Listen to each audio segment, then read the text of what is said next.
Hey guys, how are you today?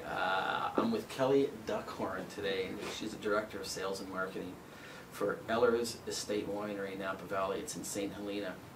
And you know me and my Napa Valley wines. I am picky because I'm tired of the high alcohol, no structure, the blousy, yada yada yada stuff. Oops, sorry. And so, again, I'm very picky, and I had the chance to taste these wines in Whistler last year or 2 years ago. I can't remember. Cornucopia, or as I call it, Pornucopia, which is, you know. And I was duly impressed, and now they're in the, in the market. And we just tasted the wines, and I want to share them with you because I really like the thoughtfulness of them. And I'm going to get Kelly to explain it because these are all 100% organic / biodynamic. And there's a great story behind this winery, which I just found out, and we benefit in British Columbia and in Ontario. Who cares about the guys back east? So Kelly, you want to explain it before we start tasting the wines? Yes. So the winery itself has been in continuous wine grape production for over 100 years, and actually the moniker on our top shelf cab is 1886 in reference to the founding date of the property. If you have a chance to check us out on the website, you'll see our beautiful old stone winery building. But as John mentioned, we are certified organic. We've been practicing organic and biodynamic farming since 2003. Small estate, 40 acres. And the current ownership, or the direction that the winery is under right now, is the Fondation Le Duc, or the Le Duc Foundation, based out of Paris, France. And they're in the area of cardiovascular granting, and they grant research money to universities internationally, but they've done almost $200 million over the last 11 years, and it's primarily targeting genetic predisposition for cardiovascular disease. So you can see in our identity work, probably this bottle is the best if you kind of cock your head to the side, there's a heart within the E. And so that symbolizes the joint altruism of the ownership, and just also that our heart is definitely impassioned about UBC has benefited. UBC and the University of Toronto, correct. Has benefited from a donation. So that's granting, correct, yeah. So that's very cool. So let's taste the Sauvignon Blanc. This is from St. Helena. Now guys, you don't see here a lot of Sauvignon Blancs from Napa Valley. Why? Alcohol. You know we're big Loire Valley fans, and we like the minerality, we like the purity, we like the freshness, we like to have a second and third glass. And I just tasted this, and wow, I'm impressed. Thank you. Well, again, I think it's a very non-traditional economic choice to pull some cab vines and put Sauvignon Blanc in the heart of our property, but we operate a direct-to-consumer business, and so we definitely wanted to have white wine in our tasting room experience. But it's, Napa Valley, they're finally figuring out they have terroirs, they have different micro or mesoclimates, it's what we call. And St. Helena is just a little bit, I was going to say cooler. Warm. A little bit warmer, but it doesn't come off. Well, we have the Napa Valley shaped like an hourglass, and so we're at the most constricted point, and there's a prevailing breeze that is constant through our property. So we get the heat days, but we also get the respiration. So it is a unique combination and a great. But you probably heard of Juliana out in Pope Valley. Yep. They make some of the best darn Sauvignon Blanc. So it's great, but you have to pick the right. You do, and farm it well. Farm it well. Chardonnay, no way. No. Just fall apart. Fall apart. It's done. This got any Semillon in it? None. 100%, yeah. 100% SB. Love the aromatics. Yeah, real citrus. Yep. Stone. Kind of like a celery salt note to it. That's a good. Oh, I like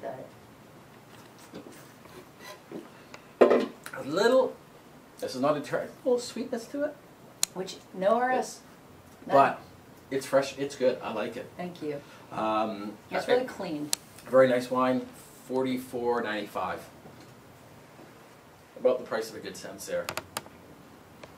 You guys, you have the seafood after. We have the seafood. This will really work well. Again, you're going to see. There's a Sauvignon Blanc. You're going to see Spotswood. You're going to see Ojai from Napa. From Santa Barbara. That's it. I'm not a big fan of Sauvignon. This is good. We'll definitely be carrying that. It's a nice bottle of bingo. So a nice bottle of wine. Just kidding. You're a winner. Yeah, 2005 Napa Valley Merlot. Let's taste that.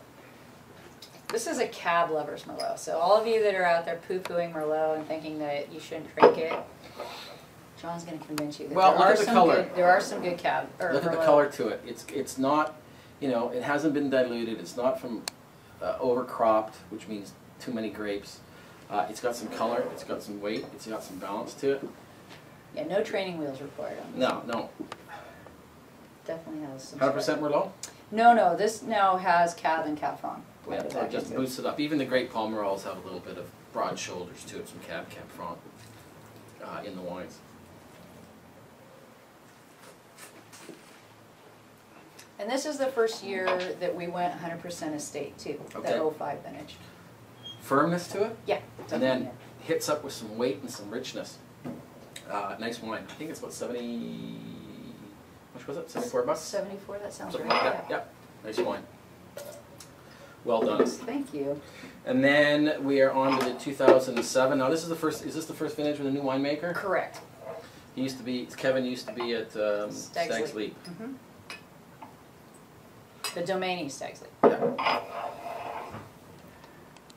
I think what we taste as we go forward too in these vintages is the maturity of the fruit. Right. Because most of our property is planted in actually 2000. Okay. So young vines. So you so had- the 05 was quite. We had phylloxera then. We replanted everything due to phylloxera. There's a certain, out Yep. towards the front where the 1886 is from, has been planted over in 97. So that is the oldest part of the property, and I think that's where some of that richness and Okay. texture comes from. But so the 07 I find has a little more maturity A coming little bit through. more. from the Yeah. fruit. Yep. A little bit more compact. Not as kind of, I want to say, lush and open. This is a little bit firmer. Merlot. Again, I quite like it. It's really fruity to me. Mm. I get a very front palate fruit. Yeah, I'm not going to spit that. It's pretty tasty stuff. I like that. John likes Merlot. You should too. Well, Well, this if one. if it says, well, Merlot. Oh, well, yeah. But this is, folks. Close enough. Again, you're going to be happy with the freshness and intensity of fruit, and not overbearing and overwhelming on the wine. I really like this And not herbal. Not That herbal, That overcropping thing. stuff, you know. It makes it hard. So this is the 120 over 80. So It's who gets the name? Do you get the name? Yeah, because it's your heart rate, Blood pressure. blood pressure. Sorry. This lowers my blood pressure. It one does. glass a day. When I bring up your shipping restrictions here. Exactly, but we won't get into that. Lovely black color. As I said it in one of my other videos, it still has vibrancy and some hues to it. It's not that black, purpley color, which is a sign of overripe, overmature fruit. And you can see in the glass it moves quite nicely, and it's not monolithic and thick. So it'll be clean and lively on the palate. And this is our Meritage. So again, the proprietary name, 120 over 80. And it will always be about 80% Cab because that's how our property's planted. Okay. But also incorporates Merlot, Cab Franc, and Petit Verdot. Okay. Again, you know, nice balance to the wine. I'm a big, as you can tell, I'm a big fan of balanced wines. I don't want to see things that are, you know, all over the place and just disjointed. And for young vines, it's pretty impressive. I know, just think about a few more vintages. Well, We're looking forward to that, honestly. some of the mountain fruit though avoided phylloxera. Yeah. So that you have some older. You know, you go up the mountains, you get 50-year-old Chardonnay vines It's and true. 40-year-old, and boy, Nice. I've tasted some stuff up at Spring Mountain planted in '68. Ah. It's wicked. Trust me, it's wicked. It's really good. Well, on the other side of our driveway is the Cordy Ranch, 80-year-old Zen. Oh, really? Yeah, Julie Johnson, Tres Sabores. I know Julie. Yeah. Yeah, I bring in those wines. Well, ask her for her Cordy Ranch Zen. I think I have it coming in. You're gonna 1 love minute. this. I know. Oh, Now we're on. Sorry, we're on the 1886. We've got a minute to go. Okay, and again, the name coming from the founding date of the property. And this sort of, for us, being the top representation of the site-specific farming. So if you were going to pick one thing out of the lineup that you wanted to say was Ehlers Estate, this would be it. 100% cap. Yeah. It's you got a birthday, 50th birthday, 30th birthday. It's 150 bucks, guys. A little pricey, but And it's not your everyday, no. but it's a good special occasion. Okay, it's a good late Wednesday night wine. This This wine to me goes and goes. Yeah. So if It's you got- had this in the glass for half an hour, Yeah. I like the elegance and subtlety of it. feminine. It's rich. It's elegant. Just because it's expensive doesn't have to be big. Just because it's Napa doesn't have to be big. So here's the lineup. Biodynamic. 5 wines, and thanks for coming. Enjoy. Thanks, John. Cheers. Thanks for having me.